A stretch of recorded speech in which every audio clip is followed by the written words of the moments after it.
মৌত কারো কাছে মিস কল দিয়ে আসে না। দুনিয়ার কোনো ব্যক্তিত্ব নাই, একজন ব্যক্তিত্ব ছিলেন, মৃত্যু যার কাছে পয়লা আসতে হয়েছে।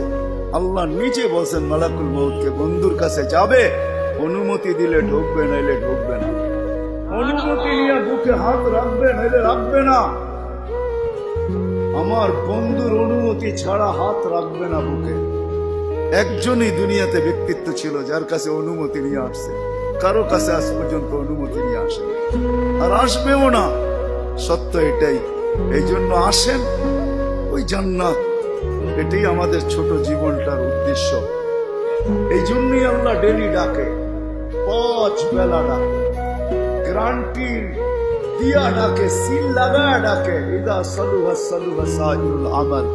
5 ওয়াক্ত নামাজ যদি এই উম্মত কমপ্লিট করে দেখাইতে পারে, আল্লাহ আমাদের নবীজির সাথে ওয়াদা করছেন, আমিও